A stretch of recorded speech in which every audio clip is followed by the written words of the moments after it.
কয়েকজন সাহাবীর জীবনী শোনাই। আবু মাহজুরা রাদিয়াল্লাহু তাআলা আনহু, মক্কার মুয়াজ্জিন, আগে ছিল মুশরিক, পরে হয়েছে মুমিন। উনি কিভাবে মুমিন হইলেন এই ঘটনাটা একটু আপনাদের শোনাতে চাই।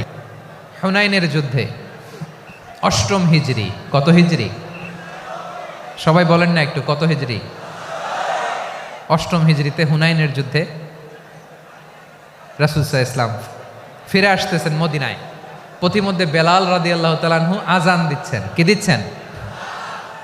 তো পাশে ছিল মুশরিকদের একটা পল্লী, কিছু মুশরিক তরুণ, কিছু অমুসলিম কিশোর, তারা আজানকে ব্যঙ্গ করতেছে। আমাদের বাংলায় মুখ ভেঙ্গানো বলে আর কি।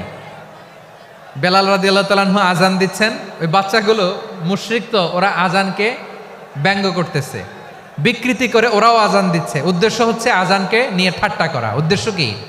ঠাট্টা করা। ব্যাপারটা মনে কষ্ট পাওয়ার মতো ব্যাপার না? কিন্তু বিশ্বনবী ওইখানে দেখেন কি খুঁজলেন। বিশ্বনবী খেয়াল করলেন অমুসলিম কিশোরদের মধ্য থেকে একটা কিশোরের গলাটা বড় দরাজ গলা, কণ্ঠটা বড় সুন্দর। খেয়াল করে দেখলেন যে কিছু কিশোর বেলালের আজানকে ব্যঙ্গ করে, বিকৃতি করে, কিন্তু একজনের কণ্ঠ দেখতে পাচ্ছেন না এত দূরে, কিন্তু কণ্ঠটা বড় সুন্দর, দরাজ গলা। বিশ্বনবী সাহাবীদেরকে বললেন, ধরো এগুলারে, ধরো। সবগুলারে ধরে বিশ্বনবীর সামনে আনা হলো। ওরা হাঁটু গেড়ে বসলো। বিশ্বনবী বললেন, তোমাদের মধ্যে কে যেন ব্যঙ্গ করে আজান দিচ্ছিল, তার গলাটা বড় উঁচু, গলার বেসটা বড় মজবুত, মেলোডিয়াস, সুমধুর কণ্ঠ, কে? আবু মাহজুরা বলে, আমার বন্ধুরা সবাই আমার দিকে আঙ্গুল দেখায়, আমি পড়ে গেছি বিপদে। রাসূল সাল্লাল্লাহু আলাইহি ওয়াসাল্লাম বাকি অমুসলিম তরুণদেরকে ছেড়ে দিলেন, বললেন তোমরা যাও। এবার আবু মাহজুরারে পাইছে।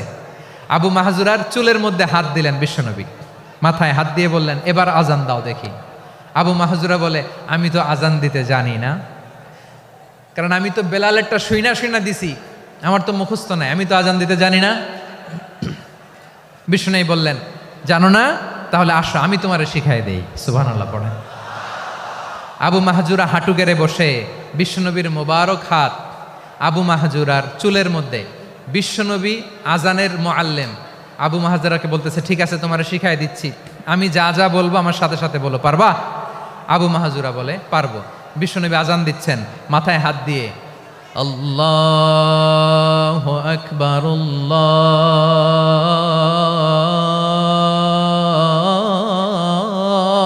আল্লাহু আকবার। আবু মাহজুরা এই বাক্যটা পড়লেন। বিশ্বনবী দ্বিতীয় বাক্য পড়তে আরম্ভ করলেন, আল্লাহু আকবার,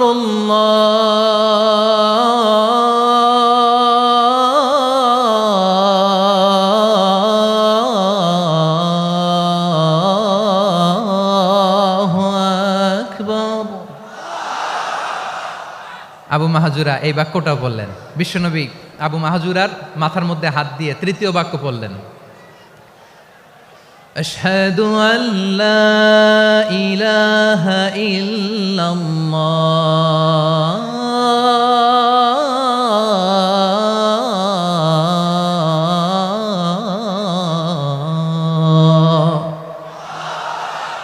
আবু মাহজুরা তৃতীয় বাক্য পড়লেন। বিশ্বনবী একটা বাক্য পরে আবু মাহজুরা পরে, বিশ্বনবী পরে আবু মাহজুরা পরে। আবু মাহজুরা কিন্তু অমুসলিম, মুশরিক।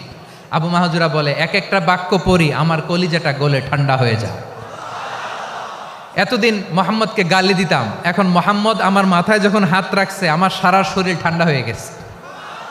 বিশ্বনবী আজান শিখাচ্ছেন, একটা একটা বাক্য পড়ে আবু মাহজুরাও পড়ে, বিশ্বনবী পড়ে, আবু মাহজুরাও পড়ে। পুরো বাক্যগুলো যখন শেষ, আজান শেষ, আবু মাহজুরাও যখন পুরো আজান পড়লেন, আবু মাহজুরা বললেন, এতদিন মোহাম্মদের চেহারা দেখলে আমার ঘৃণা লাগতো, আজ থেকে মোহাম্মদের চেহারার চেয়ে প্রিয় চেহারা আমার কাছে নাই। আবু মাহজুরা বললেন, ও মুহাম্মদ, আজানের বাক্য তো আপনি আমারে শেখালেন, এখানেই শেষ করবেন না, আপনি আমারে পড়ায় দেন, লা ইলাহা ইল্লাল্লাহু মুহাম্মাদুর রাসূলুল্লাহ সাল্লাল্লাহু আলাইহি ওয়াসাল্লাম। বিশ্বনবীর সাথে দাঁড়িয়ে উনি শাহাদা পড়ে মুসলমান হয়ে গেলেন। এবার আবু মাহজুরা বলে, ইয়া রাসূলুল্লাহ, ইয়া হাবিবাল্লাহ, আমি মুমিন হয়েছি, মুসলমান হয়েছি, আপনার কাছ থেকে আজান শিখার সৌভাগ্য আমি লাভ করেছি গো নবী। আমার কণ্ঠের বড় তারিফ করেছেন, আপনি আমার আজানকে আপনি পছন্দ করেছেন। একটা জিনিস আপনার কাছে চাই, আপনি আমাকে মক্কার মসজিদুল হারামের মুয়াজ্জিন হিসেবে অ্যাপয়েন্ট করে দেন। বিষ্ণু ঈসা ইসলাম বললেন, যাও আবু মাহজুরা, আমি তোমাকে পৃথিবীর শ্রেষ্ঠতম মসজিদ মক্কার মসজিদুল হারামের মুয়াজ্জিন হিসেবে অ্যাপয়েন্ট করে দিলাম। দেখছেন কিভাবে ট্যালেন্ট হান্টিং করতে হয়, কিভাবে হিউম্যান রিসোর্স মানব সম্পদকে ব্যবহার করতে হয়। আসছিল আজানকে ভেঙ্গাইতে, আসছিল কেন? আজানকে ব্যঙ্গ করার জন্য, বিকৃত করার জন্য। আজানকে বিকৃত করতে যে ইসলামের সবচাইতে শ্রেষ্ঠ মসজিদের মুয়াজ্জিন হয়ে গেল। পড়েন সুবহানাল্লাহ।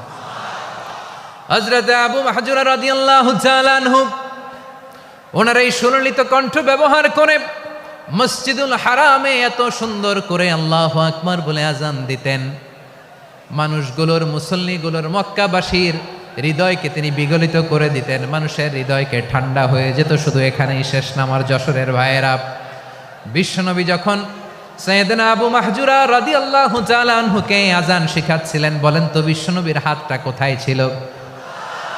আবু মাহজুরার মাথার সামনে, এই চুলের উপরে ছিল। আবু মাহজুরা মুবারক হাত আবু মাহজুরার কপালের চুলের যেই জায়গায় লেগেছে, মৃত্যুর আগের দিন পর্যন্ত আবু মাহজুরা মাথার ওই চুলে কোনোদিন ছুরি আর কামার লাগায় নাই, সেখানে কেচি লাগায় নাই, চুলের মধ্যে খুর লাগায় নাই। আবু মাহজুরা ডান দিকের চুল কাটতো, বাম দিকের চুল কাটতো, পেছনের চুল কাটতো, সামনের চুল কাটতো না। আবু মাহজুরা রাদিয়াল্লাহু তাআলা আনহুর সামনের চুলগুলো বড় হতে হতে যখন এত বড় হয়ে যায়, তিনি চুলগুলো পেঁচিয়ে মাথার মধ্যে রাখতেন, তারপরে তিনি পাগড়ি পরতেন। সবাই জিজ্ঞেস করতো, আবু মাহজুরা এটা আবার কেমন স্টাইল? দেখতে তোমারে কি বিদঘুটে লাগে? কেমন অড লাগে, কেমন খারাপ দেখা যায়। মক্কায় এমন কোনো মানুষ তো দেখি নাই, ডানে চুল কাটে, বায়ে চুল কাটে, পেছনে চুল কাটে, সামনে কাটে না। ওরে আবু মাহজুরা, কেমন দেখা যায় তোমারে? তুমি সামনের চুল কাটো না কেন? আবু মাহজুরা বলে, আমি হাঁটু গেড়ে পেয়ারা নবীর সামনে বসেছিলাম, আমার এই মাথার চুলের মধ্যে মুবারক হাত লাগিয়ে বিশ্বনবী নিজে আমাকে আজানের প্রতিটা বাক্য শিক্ষা দিয়েছেন। বিশ্বনবীর মোবারক হাত, পবিত্র হাত আমার মাথার চুলের যেই জায়গায় লেগেছে, আমি চাই ওই চুলগুলা নিয়ে আমি আমার কবরের ভিতরে যাব। সাইয়েদনা আবু মাহজুরা রাদিয়াল্লাহু তাআলা আনহু ইন্তেকালের আগের পর্যন্ত মাথার সামনের চুলগুলা কাটে নাই। মাথার সামনের চুল তিনি কাটেন নাই। সুবহানাল্লাহ বিহামদি। কেমন ভালোবাসতেন বিশ্বনবী সাহাবীদেরকে, সাহাবারা কেমন ভালোবাসতেন বিশ্বনবীকে। সামনের চুলগুলো বড় হতে হতে এত বড় ছিল, পেঁচিয়ে রেখে পাগড়ি পরতেন, কাটতেন না। নবীর হাত লেগেছিল। সুবহানাল্লাহ পড়েন। তাহলে what is the lesson? Moral of the story কি? মোরাল অফ দ্য স্টোরি হচ্ছে, আসছিল আজানকে ব্যঙ্গ করার জন্য, বিকৃত করার জন্য, হয়ে গেল মসজিদুল হারামের মুয়াজ্জিন। দেখেন বিশ্বনবী একটা খারাপ সিচুয়েশনের মধ্যে থেকে কি ভালো জিনিস বের করে আনলেন। আমি যে শুরুতে বলেছি কিভাবে তিনি হিউম্যান রিসোর্সকে ডেভেলপ করেছেন, ম্যানেজ করেছেন। তিনি যে চৌকস ট্যালেন্ট হান্টার ছিল, দেখেন সবার মধ্যে থেকে এরে বাছাই করে মুয়াজ্জিন বানাই দিয়েছেন। সুবহানাল্লাহ পড়েন। তার মানে এই না সবাইরে ধরে ধরে উনি মুয়াজ্জিন বানাইছেন। যার যেই ট্যালেন্ট আছে তাকে ওই কাজে অ্যাসাইন করেছেন। যার যেই প্রতিভা আছে তার প্রতিভাকে ইসলামের কাজে লাগিয়েছেন। সুবহানাল্লাহ পড়েন। যায়েদ বিন সাবিত রাদিয়াল্লাহু তাআলা আনহু নাম শুনেছেন? যশোর কথা বেরোয় না। যদি জিজ্ঞাসা সালমান খানের নাম শুনছেন, সবাই হাত তুলবে, জি হুজুর শুনছি, মানে সব দেখা শেষ। সালমান খান, আমির খান, অমুক খান, সব খান মুখস্থ, কিন্তু যায়েদ বিন সাবিতের নাম মুখস্থ নাই মুসলমানদের। যেই সাহাবী মাথার সামনের চুল কাটে নাই, মসজিদুল হারামের মুয়াজ্জিন বানাইছেন বিশ্বনবী, সাহাবীর নাম কি? খায়া ফেলাইছে, স্লোগানের সাথে খায়া ফেলাইছে। আবু মাহজুরা। কি নাম? আবু মাহজুরা আল জুমাহি রাদিয়াল্লাহু তাআলা আনহু। এই নামটা আজকে নিয়ে যাইতে হবে যশোর। আবু মাহজুরা রাদিয়াল্লাহু তাআলা আনহু। 2 নম্বরে বলছিলাম যায়েদ বিন সাবিত রাদিয়াল্লাহু তাআলা আনহু। বিশ্বনবী দেখলেন মদিনার এই আনসারী সাহাবী হাইলি ট্যালেন্টেড, ইন্টেলেকচুয়াল, মেরিটোরিয়াস, জ্ঞানের প্রতি তার আকর্ষণ, মারাত্মক আকর্ষণ। বিশ্বনবী তাকে দায়িত্ব দিলেন, কোরআন যা নাজিল হয় তুমি লিখো, কাতিবুল ওয়াহি বানায় দিলেন। সুবহানাল্লাহ।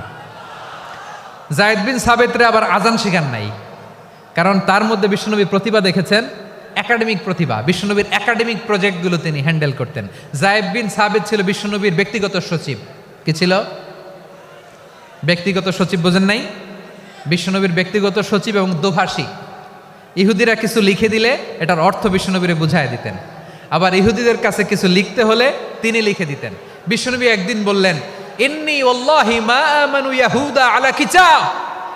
ইহুদিরা যে চিঠি পাঠায় অর্থ তো বুঝি না, আরেক ইহুদি আইনে অর্থ করা লাগে।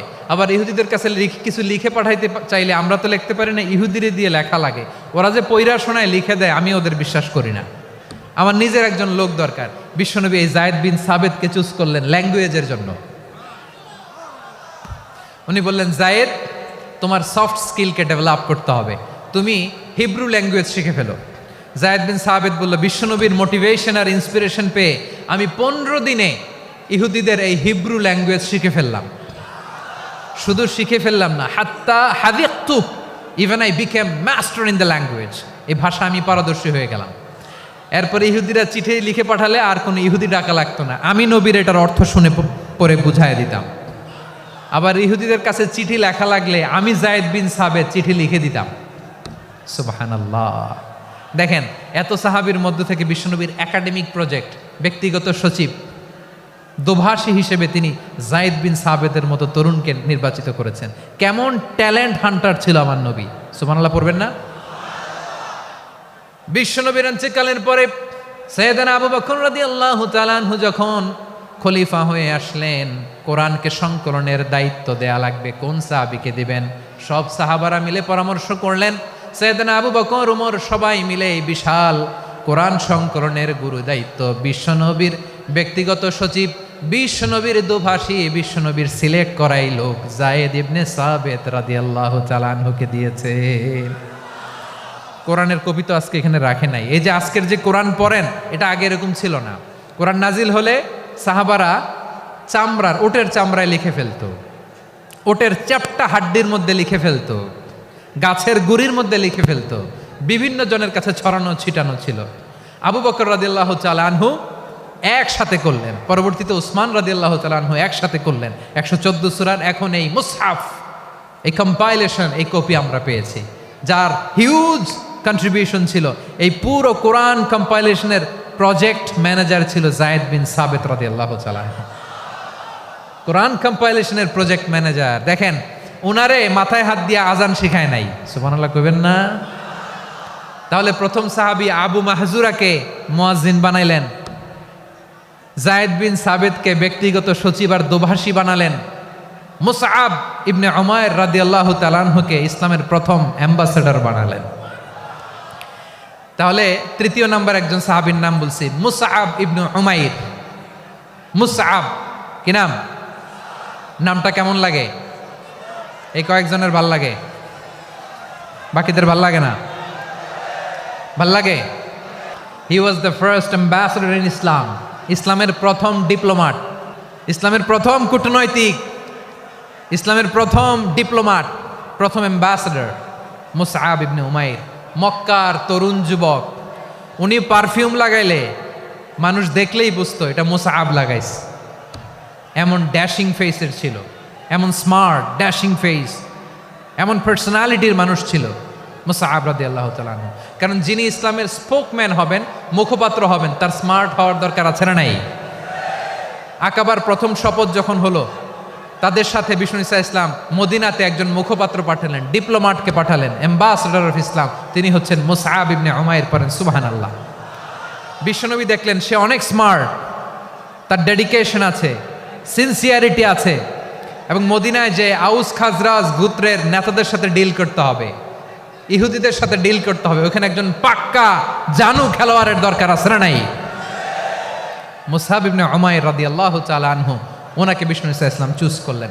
এবং বিষ্ণু ঈসা ইসলামের এই চুজিংটা, এই সিলেকশনটা এত সুন্দর ছিল, তিনি মদিনাতে যে বিশ্বনবী আসার আগেই মদিনার জমিনকে তিনি উর্বর করে ফেলছেন। প্রতিটা ঘরে ঘরে কালিমার দাওয়াত তিনি পৌঁছায় দিচ্ছেন।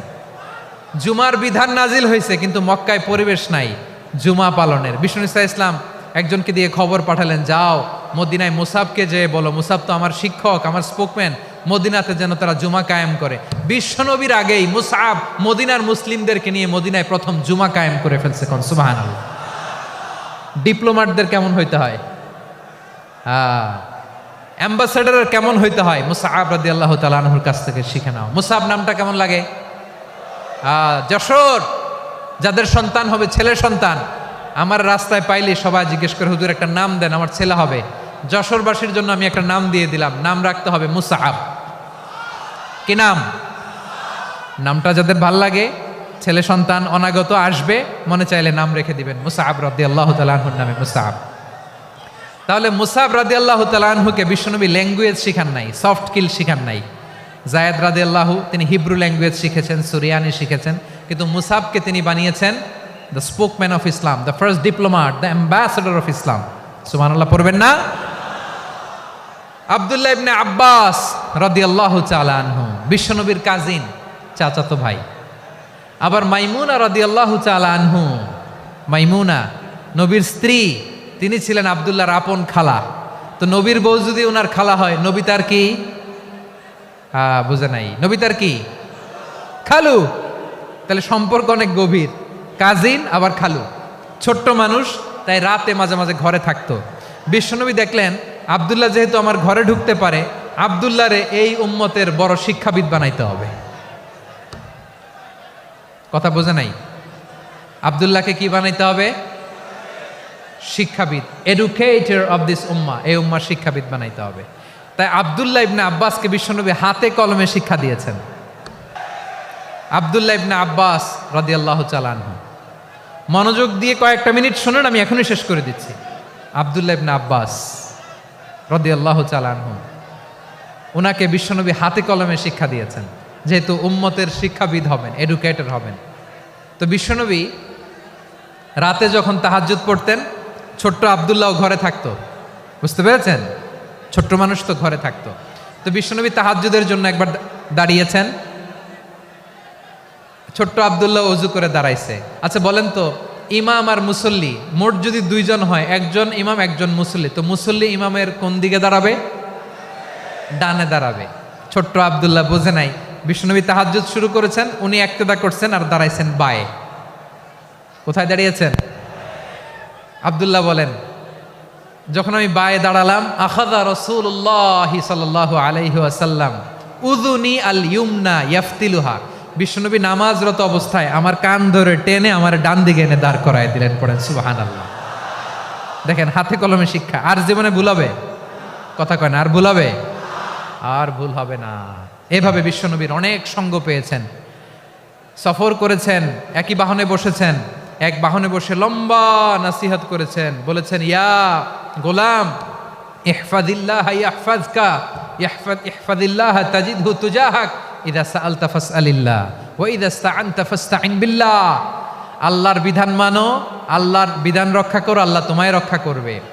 আব্দুল্লাহ, চাইতে হলে আল্লাহর কাছে চাও, সাহায্য চাইতে হলে আল্লাহর কাছে সাহায্য চাও। মনে রাখো, গোটা বিশ্বের সবাই যদি তোমার সাহায্য করতে চায়, ততটুকুই করতে পারবে যতটুকু আল্লাহ তোমার নসিবে রেখেছে। গোটা বিশ্ব যদি তোমার বিরুদ্ধে ষড়যন্ত্রে দাঁড়িয়ে যায়, ক্ষতি ততটুকু করতে পারবে যতটুকু তোমার জন্য বরাদ্দ আছে, এর বাইরে কিছু করতে পারবে না। আওয়াজ করে বলেন ঠিক কিনা? এভাবে হাতে কলমে শিখিয়েছেন, বিশ্বনবীর সঙ্গ পেয়েছেন। উনাকে বিষ্ণু ইসলাম শিক্ষাবিদ, এডুকেটর অফ দিস উম্মাহ হিসেবে সিলেক্ট করেছেন, হাতে কলমে শিখিয়েছেন। বিশ্বনবী একবার প্রকৃতির ডাকে সাড়া দিয়ে এসেছেন। এখন কি করতে হবে? নামাজের জন্য অজু করতে হবে। বিশ্বনবী এসেই দেখেন অজুর বদনায় পানি ভরা, খুশি হয়ে গেলেন, বললেন, কে রেখেছে পানি? একজন বলল, আব্দুল্লাহ রেখেছে। বিশ্বনবী অত্যন্ত খুশি হলেন, খুশি হয়ে একটা দোয়া করলেন, বললেন, আল্লাহুম্মা ফাক্কিহু ফিদ্দীন ওয়া আল্লিমহু তা'ওয়ীল। আল্লাহ, তুমি আব্দুল্লাহকে দ্বীনের বুঝ দিও আর কোরআনের তাফসির শিক্ষা দিও। বিশ্বনবীর এই দোয়া এমন লাগছে, উনি রঈসুল মুফাসসিরিন, এই পৃথিবীতে যত মুফাসসির ছিল, যত মুফাসসির আসবে, সকল মুফাসসিরের সম্রাট হিসেবে স্বীকৃত হয়েছেন আব্দুল্লাহ ইবনে আব্বাস। বিশ্বনবী ওনারে আজান শিখান নাই, বিশ্বনবী ওনারে ল্যাঙ্গুয়েজ শিখান নাই, বিশ্বনবী ওনারা অ্যাম্বাসাডর বানান নাই, হাতে কলমে শিক্ষা দিয়েছেন। ছোট্ট মানুষ, বিশ্বনবী ইন্তেকাল করলেন। আবু বকরের সময় গেল, ওমরে ফারুকের খেলাফত, তখনও তিনি তরুণ। ওমরে ফারুক রাদিয়াল্লাহু তাআলা আনহু ওনার ক্যাবিনেট মিনিস্ট্রির বৈঠকে এ আব্দুল্লাহ ইবনে আব্বাসকে পাশ দিয়ে বসায় রাখতেন। বয়স্ক সাহাবারা এটা পছন্দ করতো না। তারা বলতো, ঘটনা কি, আব্দুল্লাহর মতো ছেলে নাতি আমাদের আছে, এরা কেন রাখে ওমরে ফারুক? ওমরে ফারুক এটা টের পেলেন। তিনি বুঝতে পারলেন যে ক্যাবিনেট মেম্বাররা এটা পছন্দ করে না, ছোট্ট আব্দুল্লাহরা কেন রাখি, কেন যে রাখি এটা একদিন বুঝাবো। একদিন মিটিংয়ে তিনি সবাইকে বললেন, ইদা জাআ নাসরুল্লাহি ওয়াল ফাতহ। এই আয়াত দ্বারা উদ্দেশ্য কি বলেন তো মুরব্বী সাহাবীরা? এক সাহাবী বলেন, এই সূরা দ্বারা উদ্দেশ্য, আল্লাহ বলেছেন আমাদেরকে বিভিন্ন ল্যান্ড, বিভিন্ন এলাকা বিজয় করতে হবে। ওমরে ফারুক বললেন, না, হয়নি। আরেকজন বললেন, বিজয় হওয়ার পর আমাদের বেশি বেশি আল্লাহর বরত্বের ঘোষণা দিতে হবে, এটা উদ্দেশ্য। ওমরে ফারুক বললেন, না, হয় নাই। যারা জিজ্ঞেস করেন কেউ পারে না। সব শেষে বিশ্বনবী ছোট্ট আব্দুল্লাহরে বলেন, আব্দুল্লাহ, ইদা জাআ নাসরুল্লাহি ওয়াল ফাতহ এর দ্বারা উদ্দেশ্য কি বলো তো? ছোট্ট আব্দুল্লাহ বলেন, হুয়া আজালু রাসূলিল্লাহ। এই আয়াত দ্বারা বিশ্বনবীর বিদায়কে উদ্দেশ্য নেওয়া হয়েছে। ওমরে ফারুক বললেন, হাযা হুয়া, এটাই তো সঠিক উত্তর, এটাই সঠিক তাফসীর এই আয়াতের। কারণ ইদা জাআ নাসরুল্লাহি ওয়াল ফাতহ, যখন আল্লাহর সাহায্য আর বিজয় আসবে, ওয়া রাআইতান নাসা ইয়াদখুলুনা ফি দীনিল্লাহি আফওয়াজা, আপনি দেখবেন দলে দলে ঢলে ঢলে বানের পানির মতো মানুষ ইসলামের দিকে ঢুকতেছে, ইসলামের বিজয় হয়েছে। তো ইসলামের বিজয়ের মিশন নিয়ে নবী আসছে, বিজয়ী যখন হয়ে গেছে এখন তো নবীর বিদায় হবে। জোরে বলেন ঠিক কিনা? কোন সাহাবী এই সূক্ষ্ম কথাটা ধরতে পারে নাই, ওই আব্দুল্লাহ ছাড়া। আব্দুল্লাহ যখন উত্তর দিছে, সব সাহাবীদের টনক নড়েছে। এরপর থেকে কোনো ক্যাবিনেট মিটিংয়ে আর কোনো সাহাবারা কোনো প্রশ্ন করে নাই, আওয়াজ করে পড়েন সুবহানাল্লাহ। বিশ্বনবী আব্দুল্লাহ ইবনে আব্বাসকে দ্য এডুকেটর অফ দ্য উম্মাহ, উম্মার শিক্ষাবিদ হিসেবে গ্রহণ করেছেন। আওয়াজ করে পড়তে হবে আল্লাহু আকবার। সাহাবীদের নামগুলো মনে থাকবে? এক নম্বরে আবু মাহজুরা, মুয়াজ্জিন বানাইছেন। যায়েদ ইবনে সাবিত, দোভাষী, ট্রান্সলেটর অফ প্রফেট, এবং তিনি ছিলেন বিশ্বনবীর ব্যক্তিগত সচিব। মুসআব ইবনে উমাইর, the first ambassador and diplomat of Islam. আব্দুল্লাহ ইবনে আব্বাস, এই উম্মার সবচেয়ে বড় এডুকেটর, শিক্ষাবিদ। আরেকজন ছিল আব্দুল্লাহ ইবনে মাসউদ রাদিয়াল্লাহু তাআলা। দুই আব্দুল্লাহ, আব্বাস গেল, আরেকজন হচ্ছে মাসউদ। মক্কার তরুণ, ছাগল পালতো মুশরিকের। বিশ্বনবী আর আবু বকর রাদিয়াল্লাহু তাআলা আনহু একবার গেলেন, যে দেখে এই তরুণ দাঁড়ায় আছে। বিশ্বনবী বলেন, আমি খুব ক্ষুধার্ত, তোমার কাছে কি দুধ আছে ছাগলের? আব্দুল্লাহ ইবনে মাসউদ বলে, আছে। ওয়ালাকিন আনা মুতামান, কিন্তু যে দুধ আছে এটা আমানতের, আমি দিতে পারবো না। বিশ্বনবী এইটা শুনেই তারা টার্গেট করে ফেলছে। আনা মুতামান, দুধ আছে কিন্তু এটা আমার মালিকের, আমি তো দরদ দেখাই, আমার মালিকের দুধ আপনি পথিক, আপনারে দিতে পারি না। বিশ্বনবী টার্গেট করে ফেলছেন, এরে আমার কাজে লাগাইতে হবে। বিশ্বনবী বললেন, আচ্ছা ঠিক আছে, দুধ দিও না, কিন্তু এমন ছাগি আছে কিনা যেই ছাগির সাথে কোনো ছাগলের মিলন হয় নাই, তার ওলানে দুধও আসে নাই, বাচ্চাও নাই, এরকম ছাগির থেকে যদি আমি দুধ খাই তাহলে তো সমস্যা নাই। বলতেছে, এরকম ছাগির থেকে দুধ খাইলে সমস্যা নাই, কারণ এরকম ছাগির ওলান থেকে দুধ আসবেও না। বলতেছে, ঠিক আছে, এরকম একটা ছাগি নিয়ে আসা হলো। বিশ্বনবী বিসমিল্লাহ বলে ওই ছাগির ওলানে হাত দিলেন। হাত দিতে দেরি, পুরো ওলানটা দুধে ভরে যেতে দেরি হয় না। বিশ্বনবী আর আবু বকর রাদিয়াল্লাহু তাআলা আনহু দহন করে পেট ভরে খেলেন। এই দৃশ্য আব্দুল্লাহ ইবনে মাসউদের হৃদয়ে দাগ কাটলো। এই মুআজিজা দেখে তিনি বললেন, আশহাদু আল্লা ইলাহা ইল্লাল্লাহ ওয়া আশহাদু আন্না মুহাম্মাদুর রাসূলুল্লাহ। তিনি ষষ্ঠ মুসলিম ছিলেন, 6 নম্বর মুসলমান। ওনাকে টার্গেট করে বিশ্বনবী দেখলেন এমন ইন্টেলেকচুয়াল ব্রেন, উনি সূক্ষ্ম সূক্ষ্ম জিনিস বুঝে বেশি, ফিকহি জ্ঞান ওনার মধ্যে বেশি। বিশ্বনবী ওনাকে কোরআনের জ্ঞান শিক্ষা দিতে লাগলেন। উনি বিশ্বনবী সবার কাছে কোরআন শোনায়, কিন্তু বিশ্বনবী নিজে আব্দুল্লাহ ইবনে মাসউদের কাছ থেকে কোরআন শুনতো। বিশ্বনবী একবার বললেন, ইকরা আলাইয়া ইয়া মাসউদ। ইবনে মাসউদ, একবার শোনাও তো কোরআন দেখি। আব্দুল্লাহ ইবনে মাসউদ বলে, আকরাউ আলাইকা ওয়া আলাইকা উনজিল। নবী, আপনার উপর কোরআন নাজিল হয় আর আমি আপনার সামনে কোরআন পড়ব। বিশ্বনবী বললেন, ইন্নী উহিব্বু আন আসমাআহু মিন গায়রি। আমি নিজে পড়তে যেমনি ভালোবাসি, অন্যে পড়ুক আমি শুনবো, এটাও আমি ভালোবাসি। সূরা নিসা তিনি তেলাওয়াত করে শুনিয়েছেন। এমন সূক্ষ্ম সূক্ষ্ম বিষয় বিশ্বনবী উনাকে ধরিয়ে দিয়েছেন। উনি হয়ে গিয়েছেন আব্দুল্লাহ ইবনে আব্বাস, হয়েছেন রাইসুল মুফাসসিরিন, উনি হয়ে গিয়েছেন ফাকিহুল উম্মাহ। ওনার চাইতে বড় ফকি এই পৃথিবী আর দেখবে না। চিল্লায় বলেন সুবহানাল্লাহ। উনি বলতেন, ওয়াল্লাহি ওয়াল্লাহি ইল্লাযী লা ইলাহা গায়রু মা উনজিলাত সূরাতুন মা উনজিলাত সূরাতুন ইল্লা ওয়া আনা আ'লামু আইনা উনজিলাত ওয়া ফীমা উনজিলাত। বিশ্বনবী এমন ভাবে কোরআনের দার্স আমাকে দিয়েছেন, কোরআনে যত সূরা নাজিল হয়েছে, যেখানে নাজিল হোক না কেন আমি জানি এটা কোথায় নাজিল হয়েছে এবং কোন প্রেক্ষাপটে নাজিল হয়েছে। এমন একটা সূরা নাই যে সূরার কোথায় নাজিল হয়েছে আমি মাসুদের জানা নাই, কোন প্রেক্ষাপটে নাজিল হয়েছে আমার জানা নাই। এরকম ঘটবে না, চিল্লায় বলেন আল্লাহু আকবার। এই আব্দুল্লাহ ইবনে মাসউদ রাদিয়াল্লাহু তাআলা আনহু ওমর ফারুকের সময় কুফার চিফ জাস্টিস ছিলেন। কুফা নগরীর চিফ জাস্টিস। চিফ জাস্টিস বুঝেন নাই? বিচারপতি। কি ছিলেন? সবাই বলে নাই কি ছিলেন? বিচারপতি ছিলেন। এবং ওনার যে ফিকহি জ্ঞানের ধারা, এটাই আলকামা, ইব্রাহিম আন-নাখাই, হাম্মাদ ইবনে সুলাইমান হয়ে ইমাম আবু হানিফা পর্যন্ত পৌঁছেছে। এবং ওনার ফিকহি জ্ঞানের ধারাই হানাফি মাযহাবে অ্যাকসেপ্ট হয়েছে। আজও এগুলো হানাফি মাযহাবে চর্চিত হয়। হানাফি মাযহাবের সব ফিক আব্দুল্লাহ ইবনে মাসউদের ফিকহি জ্ঞানের ধারা থেকে নেওয়া হয়েছে। চিল্লায় পড়েন সুবহানাল্লাহ। তাহলে উনাকে বিশ্বনবী বানিয়েছেন জুরিস্ট, জুরিস্ট, আইনবিদ, ফকিহ। উনারে আজান শিখান নাই।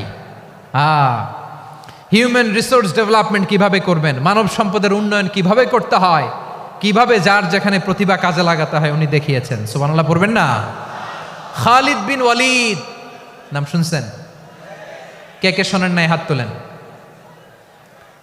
কি ছিলেন? বীর যোদ্ধা। বীর যোদ্ধা ছিলেন খালিদ বিন ওয়ালিদ। কিন্তু তিনি ইসলাম ধর্ম গ্রহণ করেছেন অনেক দেরিতে, 8ম হিজরিতে। তার মানে 8ম হিজরির আগে উনি মুশরিকদের পক্ষে লড়াই করেছেন। ওনার হাতে কত মুসলিম সাহাবী যে নিহত হয়েছে হিসাব নাই। বিশ্বনবী টার্গেট করে রাখছে, তুমি আমাদের মুসলিমদের এত ক্ষতি করলা, তুমি যখন মুসলমান হবা তোমারে দিয়ে আমি এমন কাম করামু যে এটা আর কেউ করতে পারবে না। খালিদ বিন ওয়ালিদ রাদিয়াল্লাহু তাআলা আনহু 8ম হিজরিতে মুসলিম হয়েছেন, মক্কা বিজয়ের আগে। তো মক্কা বিজয়ের আগে যখন মুসলিম হয়েছেন, এর আগে কি করছেন? কাফিরদের সাথে যুদ্ধ করেছেন। উনি উহুদের যুদ্ধে মুসলমানদের যে পরাজয় ভাব, কঠিন পরিস্থিতির মুখোমুখি ওনার কারণে পেছন থেকে এমন আতর্কিত আক্রমণ করেছেন, মুসলমানদেরকে কচুকাটা করেছেন। 8ম হিজরিতে আল্লাহ তাআলা হেদায়েতের নূর দিয়ে ওনার হৃদয়টাকে উজালা করে দিলেন। লা ইলাহা এটা এমন বাণী যার হৃদয়ে একবার টাচ খাবে, এইটা থেকে সে আর পালিয়ে বেড়াতে পারে। ঝিনুকের ভেতর লুকিয়ে থাকে যেমন মতি, ঝিনুকের ভেতর লুকিয়ে থাকে যেমন মতি, কলমা শাহাদাতে আছে আল্লাহর জ্যোতি, কলমা শাহাদাতে আছে আল্লাহর জ্যোতি। ঠিক কিনা বলেন? মক্কা বিজয়ের আগে মুসলিম হলেন, হওয়ার পরেই বিশ্বনবীর টার্গেট ফুলফিল হলো। ওই যে টার্গেট করে রেখেছেন আর দোয়া করেছেন, খালিদ বিন ওয়ালিদ যদি মুসলিম হয় তাকে আমি মিলিটারি চিফ বানাবো। ওনাকে আজান শিখান নাই, ওনারে কান ধইরা নামাজের এই মাথা থেকে ওই মাথা আনান নাই, ফিকহি কোরআনের সূক্ষ্ম তাফসীর ওনারে শিখান নাই, অ্যাম্বাসেডর বানান নাই। বিষ্ণু ইসলাম উনাকে সামরিক অভিযানে প্রেরণ করেছেন। সামরিক অভিযানে তিনি প্রেরণ করেছেন। উনার জীবদ্দশায় উনার নেতৃত্বে যতগুলো যুদ্ধ হয়েছে, একটা যুদ্ধেও তিনি পরাজয় বরণ করেন নাই। ওমরে ফারুকের সময়কালে তিনি চিফ অফ মুসলিম মিলিটারি, মানে মুসলিম সেনাপতি হয়েছেন। যশোর আওয়াজ করো, ঠিক কিনা বলো? সেনাপতি, মুসলিম সেনাপতি। তাহলে কিভাবে হিউম্যান রিসোর্স ব্যবহার করতে হয় গোটা বিশ্ব আমার নবীর কাছ থেকে শিখে নাও। খালিদ বিন ওয়ালিদ, ওনাকে বিশ্বনবী একটা উপাধি দিয়েছেন। উপাধিটা হচ্ছে সাইফুল্লাহিল মাসলুল, আল্লাহর নাঙ্গা তরবারি, আল্লাহর খোলা তরবারি, দ্য ওপেন সোর্ড অফ আল্লাহ। খালিদ বিন ওয়ালিদ মুসলিম সেনাপতি। হাসান বিন সাবেত নাম শুনছেন? দেখি উনি কি ছিল বলেন। রাসূলের সভা কবি, কালচারাল হিজিমনিকে ডিফিট করার জন্য। উনি ভালো অস্ত্র চালানোও জানতেন না, ওই কাজে উনি যেতেন না। ওনার ছিল কাব্য প্রতিভা। কাব্য প্রতিভা, কাফিররা কবিতা দিয়ে নবীকে গালি দিত। বিশ্বনবী বলতেন, ইয়া হাসান আজিব আন রাসূলিল্লাহ, তুমি নবীর হয়ে কাফেরদের এই কথাগুলোর জবাব দাও। বিশ্বনবীর একটা মিম্বার ছিল। বিশ্বনবীর মিম্বারের পাশাপাশি মসজিদে নববীতে এই হাসান বিন সাবেতের জন্য বিশ্বনবী একটা স্পেশাল মিম্বার বানিয়ে দিয়েছেন। এখান থেকে তুমি জবাব দাও। এবং বিষ্ণু বলেছেন আল্লাহুম্মা আইয়িদহু বিরূহিল কুদুস। আল্লাহ, হাসান আমার পক্ষে জবাব দেয়, তুমি জিব্রাইল মারফত তাকে সাহায্য পাঠাইয়া দিও। রাসূল সাল্লাল্লাহু আলাইহি ইসলামের সভা কবি, the poet of the prophet, নবীর কবি, উনি কবিতা দিয়ে এমন উচ্চাঙ্গের ভাষায় কবিতা দিয়ে তিনি জবাব দিতেন, কাফিরদের গা শিহরে যেত, তাদের হৃদয়ে আগুন ধরে যেত। তাহলে এরকম কবিরও দরকার আছে না নাই? এখন যাকে আল্লাহ দিছে কাব্য প্রতিভা, এরা যদি আপনি যুদ্ধের ময়দানে পাঠান হবে? যারে দিছে সুরেলা গলা, এরা যদি অ্যাম্বাসেডর বানান হবে না। হাসান বিন সাবিত ছিলেন বিষ্ণু সাল্লাল্লাহু আলাইহি ওয়াসাল্লামের কবি। হুযায়ফা ইবনুল ইয়ামান বিশ্বনবীর গোয়েন্দা বিভাগের প্রধান। কিসের প্রধান? হুযায়ফা ইবনুল ইয়ামান। ওনার ছিল ডিটেকটিভ মাইন্ড, গোয়েন্দা বিভাগের প্রধান। এবং উনি হচ্ছেন সাহিবু সিররি রাসূলিল্লাহ, রাসূল সাল্লাল্লাহু আলাইহি ওয়াসাল্লামের গোপন তথ্যের ধারক বাহক। নবীর যেই কথা কেউ জানে না, সব হুযায়ফার পেটের ভিতরে ছিল। সুবহানাল্লাহ পড়েন। মদিনার যত ইহুদিদের একটা লিস্ট ছিল, এই লিস্ট শুধু দুইজন জানতো, বিশ্বনবী আর হুযায়ফা। সুবহানাল্লাহ পড়বেন না? তাহলে ওনাকে কোন দায়িত্ব দিছে? কোন বিভাগ? যশোর, আওয়াজ করো, কোন বিভাগ? গোয়েন্দা বিভাগের হেড ছিল। খন্দকের যুদ্ধে প্রচন্ড আজকের মতো শৈত্য প্রবাহ, মাটি খনন করতে করতে সাহাবীদের পেটে ক্ষুধা নাই, দাঁড়াইতে পারে না নামাজের জন্য, এত ক্লান্ত, ক্লান্ত শ্রান্ত। বিশ্বনবী বললেন, কে আছো?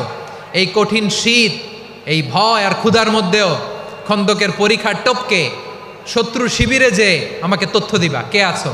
কারো গায়ে শক্তিই নাই যে দাঁড়াবে, কেউ দাঁড়ায় না। বিশ্বনবী তখন নিজে হুযায়ফাকে ডাক দিলেন, হুযায়ফা, যে আমাকে আজকে শত্রু শিবিরের তথ্য এনে দিবে, সে জান্নাতে আমার মোরাফাকা, আমার সঙ্গী হবে। হুযায়ফা রাদিয়াল্লাহু ইবনুল ইয়ামান জীবনের ঝুঁকি নিয়ে এই ক্ষুধা, শৈত্য প্রবাহ, কোল্ড ওয়েভসকে উপেক্ষা করে পরীক্ষা টপকে শত্রু শিবিরে যে সবার কথাগুলো চুপে চুপে শুনে বিশ্বনবীর দরবারে এসে গোয়েন্দাদের মতো তথ্য সরবরাহ করেছে। বিশ্বনবীর গোয়েন্দা বিভাগের প্রধান হুযায়ফা ইবনুল ইয়ামান ইন্টেলিজেন্স বিভাগ চালাতেন। মুনাফিকদের নাম ওনার কাছে ছিল। মুআয ইবনে জাবাল মদিনা রাষ্ট্রের সবচেয়ে সিনিয়র আমলা ছিলেন। আমলাতন্ত্র চিনেন তো? প্রশাসনিক কাজ যারা চালায়, অ্যাডমিনিস্ট্রেশন বুঝেন না? The department of administration. মদিনার রাষ্ট্রের সিনিয়র আমলা মুআয ইবনে জাবাল মুতাখাসসিসুন ফিল হালাল ওয়াল হারাম, হালাল হারামের স্পেশালিস্ট ছিলেন। বিশ্বনবী উনাকে ইয়ামানের গভর্নর করে পাঠাইছেন। বলেছেন, ইন্নাকা তা'তি কওমান আহলা কিতাব, এমন গোষ্ঠীর কাছে যাবা এরা ইহুদি নাসারা, আগে শাহাদা পড়লে এরপরে নামাজের দাওয়াত দিও, নামাজ পড়লে যাকাতের দাওয়াত দিও। গভর্নরের অ্যাটিটিউড যেমন থাকে তেমন অ্যাটিটিউড ধরে রেখো। সুবহানাল্লাহ পড়েন। তাহলে মুআয ইবনে জাবালকে দিয়ে বিশ্বনবী কবিতা লেখায় নাই, চিঠি লেখায় নাই, আজান দেওয়ায় নাই। সুবহানাল্লাহ পড়বেন না? সব শেষ সাহাবী বলি আবু হুরায়রা রাদিয়াল্লাহু তাআলা আনহু, নাম শুনছেন? বিড়ালের বাবা।